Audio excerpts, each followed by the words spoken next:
And how you doing, everybody? Hello. Welcome to another episode of Monster Territory, brought to you by the Foul Territory Network. Things are starting to shape up. The title of the show today, Spring is shaping up. Like I've said in the past couple of episodes, it's still pretty early here in spring training, but you're starting to see some storylines develop even more. We've got a bit of a surprise emerging here in spring training so far. We'll talk about that and a very real possibility of this guy maybe even making the opening day roster. We're going to talk about what's going on at second base.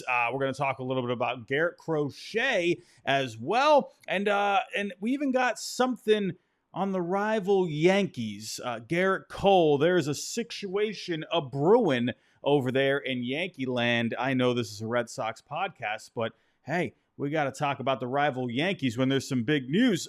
But everybody, before I dive into tonight's show, if you are with us on YouTube, hit that like button for us. Subscribe if you're new. We're trying to get to 4K by opening day. Man, oh man, we're getting pretty close to opening day, aren't we? It's still a few weeks away here, but we're getting close. But we also have our sponsor here, Arena Club. I'm going to let the guys over at Foul Territory take over for that one.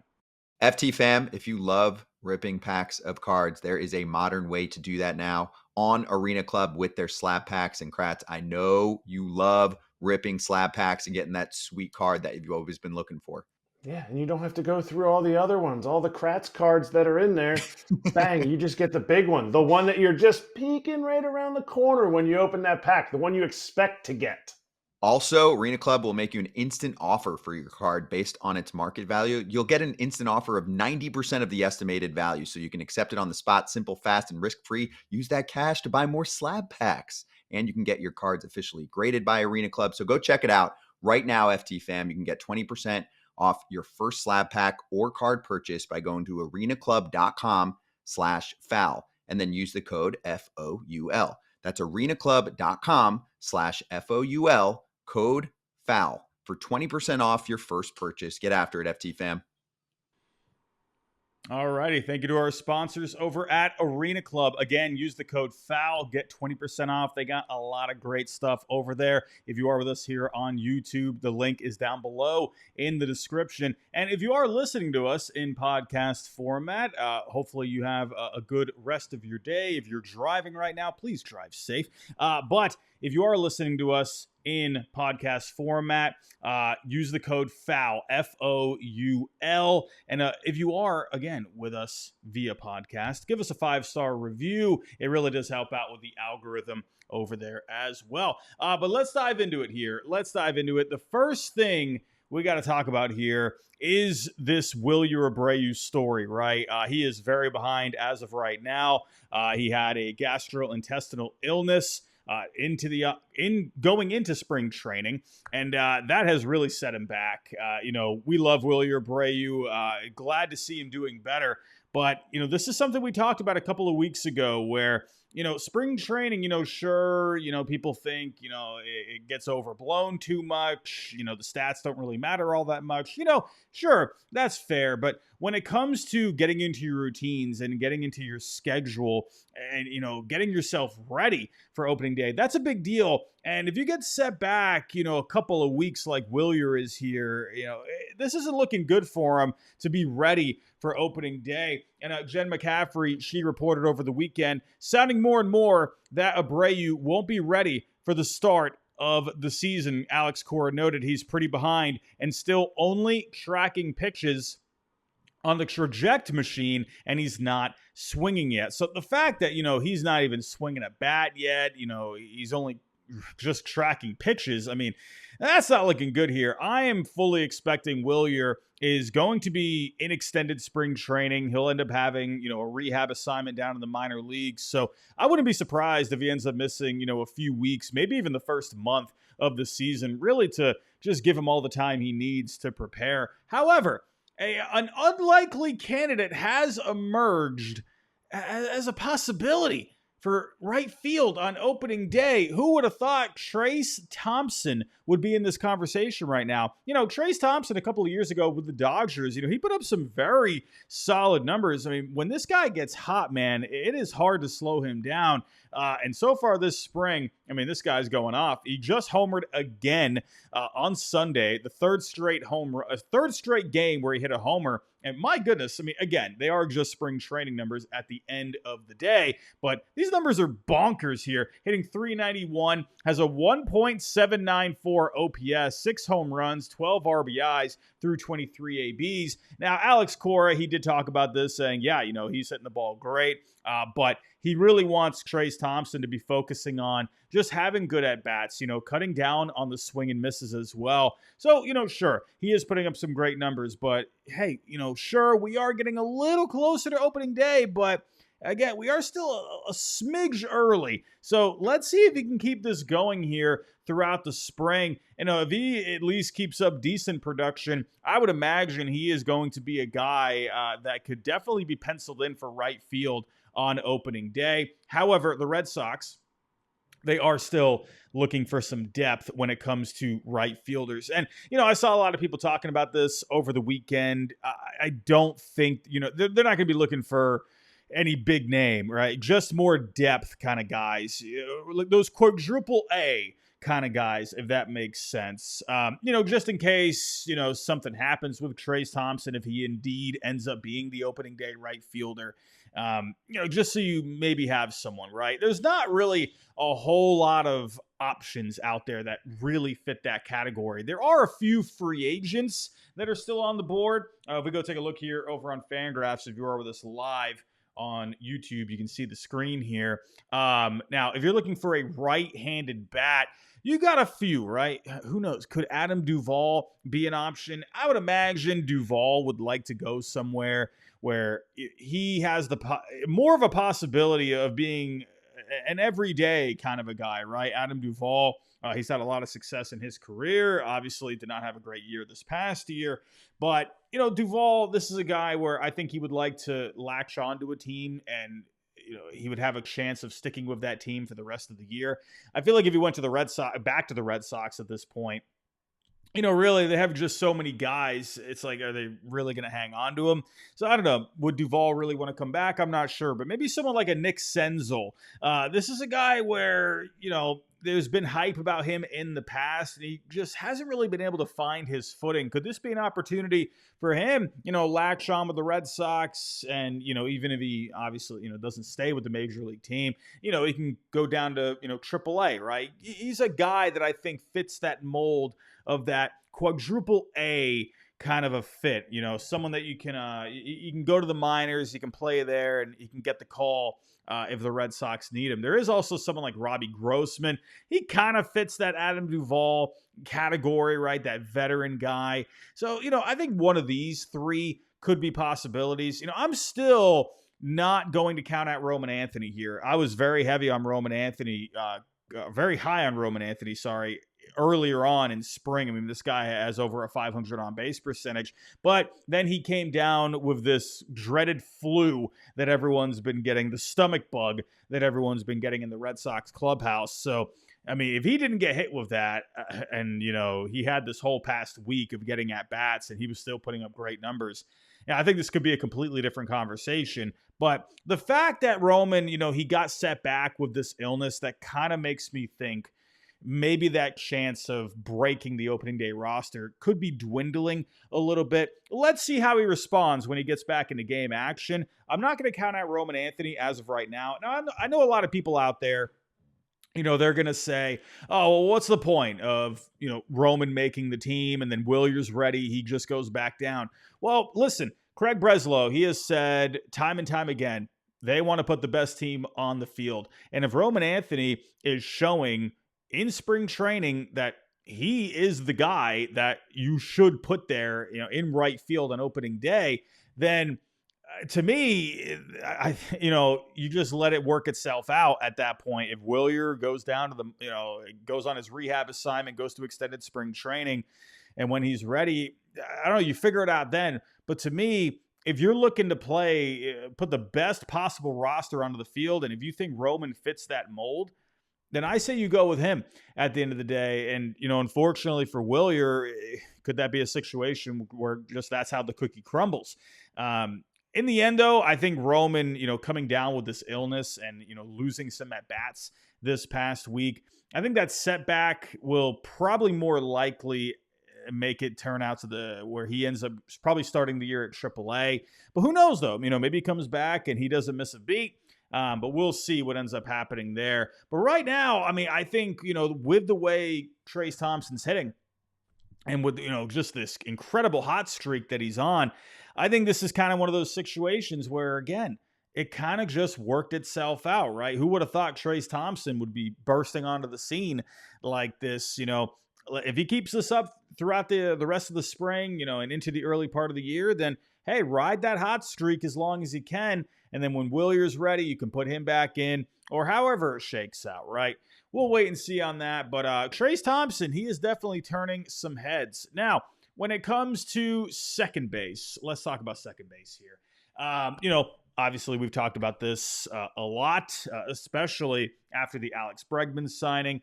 And, right now, when it comes to Bregman, he is mostly playing at third base, right? I think he's gotten one game at DH. I think that was when he traveled with all the young guys, and he was the DH there. But he has played every game at third base, right? Obviously, Rafi, he's going to be making his debut here in the coming week. So he'll be starting to see some action at third base. But, when it comes to second base, people are starting to think, even Alex Spear wrote this on the Boston Globe with the title, right now, the Red Sox sure don't seem like they're planning to move Alex Bregman to second base. Well, even though he hasn't played second base at this point, I don't think that really says all that much. I think obviously it's because Rafi has not been in game action yet, so Bregman just plays third base. That gives an opportunity for guys like Christian Campbell, Vaughn Grissom to play at second base. So I don't think it's really that big of a deal that Bregman hasn't played there yet. And there was also this quote from from Craig Breslow on Alex Bregman not too long ago saying, there's a good chance that we would want him taking some reps there, meaning Bregman at second base. But it's also March 6th. This was written a few days ago. So I don't want to say anything conclusively outside of there are a number of young guys that we're also really excited about, and there are only so many second base reps, third base reps, shortstop reps to go around. He goes on to say, we have a pretty good idea of what certain guys are able to do, and we're still trying to understand what others are. Obviously, at some point here soon, we're going to need to make some definitive decisions. So, what this says to me, especially that last part that he said, we have a pretty good idea of what certain guys are able to do. I think that pretty much means they know Bregman can just go play second base. They're not worried about it, but they're just playing him at third right now so they can give the reps to the young guys there. Now, when Rafi comes back and he's, looking healthy and he's playing at third base, right, showing what he can do over there. We all know Bregman's the better third baseman, but in the end, I think it really comes down to what are Christian Campbell and Vaughn Grissom going to be looking like as we go deeper into spring training here. Now, Christian Campbell, he's starting to heat up a little bit here over the last few games. Still not great numbers overall in spring so far. 11 games, 26 ABs, only hitting 154, a 290 on base, a 192 on the slugging. But he's got a hit here in the last few games, so could we see him be heating up here? And then as for Vaughn Grissom, these numbers aren't that great either. Hitting 227, has a 610 OPS. So, he's got a couple of doubles, but, in the end, the way I see this shaping up is I feel like the Red Sox are probably just going to go with Bregman at second base to start off the year. Rafi will end up going to third. And, I'll repeat myself from what I've said over the last couple of episodes when I've talked about this. I really think they're probably just going to have Rafi play third base to start off the year. And again, you let things work themselves out and, injuries are going to happen. I think eventually Bregman will find himself at third base. And then also, a big mystery here is Yoshida. Sure, Yoshida, he's gotten some hits here this spring training.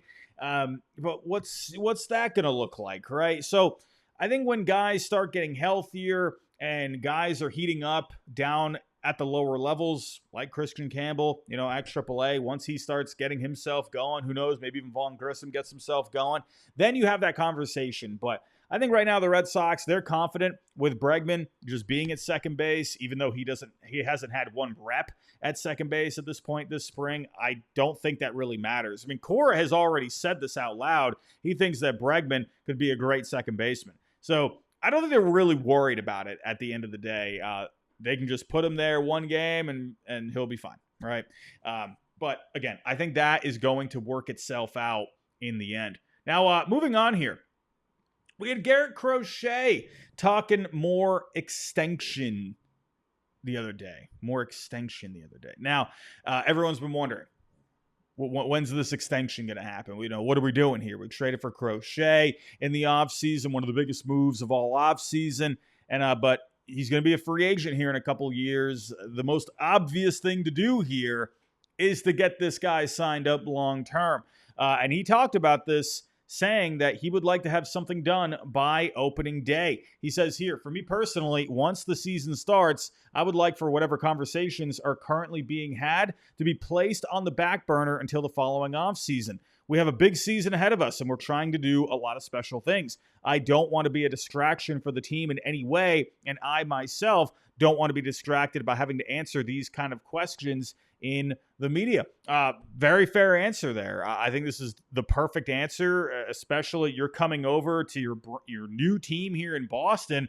You don't want to be distracting everyone, with all of this. Your first year in Boston, right? You want to get this done, and obviously it's his first year in Boston. He wants to pitch well. He doesn't want to be thinking about this stuff. So opening day, it's looking like that is going to be the deadline here. And with Crochet, I mean, listen, I already talked about this, about spring numbers. But my goodness, this guy is off the charts this spring training. He's pitched in 3 games so far, 6 1/3 innings pitched, and he's struck out 14 guys. This guy is an absolute madman. They need to get this guy signed up. I mean, that is very obvious here. Here on BaseballTradeValues.com, they have their future extension value tool. For 5 years, they're projecting right around $150 million, $147.5 million to be exact, a $29.5 million AAV. I'm going 5 years because that would make him a free agent at age 30. He's just about to turn 26. So I feel like that is a good, happy medium when it comes to where he gets a good extension here. You buy out a couple of those years of his free agency, and then then he gets to go out into the market at age 30, which is when a lot of these starting pitching free agents go onto the market. So, hey, if you can get it done, if you can do longer, that's great. But for a 5-year deal around $150 million, I think that makes a lot of sense. Could you maybe do a 6th year and he goes out into the market at age 31? Whatever it may be, you got to get this done. Buy out at least a couple of those free agent years if you can. But Garrett Crochet, opening day extension deadline. Let's see if they get this done. I mean, we got time here. As I'm recording this, it is March 10th. It is in the wee hours. It is past midnight over here. But hey, still got a couple of weeks here. I wouldn't be surprised if they got something done. They've been talking about this spring on numerous occasions. Wouldn't be surprised if they got it done. Moving on here to our last story. We're not talking the Red Sox. We're talking the Yankees. You might be thinking, Robbie, well, this is a Red Sox show. Why are we talking about the Yankees? Well, listen, this is kind of big news here. This has taken Major League Baseball by storm over the last couple of days. Gerrit Cole, ladies and gentlemen, is having some more elbow problems. If you go back last year in spring training, he was having some elbow issues. Ended up missing a couple of months in the beginning of the year. And then he eventually came back, and he was fine. Helped them get to the World Series. He pitched well in Game 1 of the World Series. But once again, having issues with the elbow. Now, we did get a report in the early part of the weekend saying that there, could be a possibility where he has something going on with the elbow, and he's seeking second opinions. Well, now Jim Bowden, he put out here tonight saying, according to a source, Garrett Cole has been recommended to have Tommy John surgery. So that's the difference from the report that we got in the beginning of the weekend saying that, he's got something going on with the elbow. We didn't know exactly whatever it is with the elbow. That's not good. But he has been recommended, according to Bowden, to have Tommy John. Now, again, a lot of these guys are getting UCL surgeries now, right? You saw Garrett Whitlock get that not too long ago. Giolito got that. And it's a lot less of a recovery period than Tommy John. Tommy John, you're out for more than a year.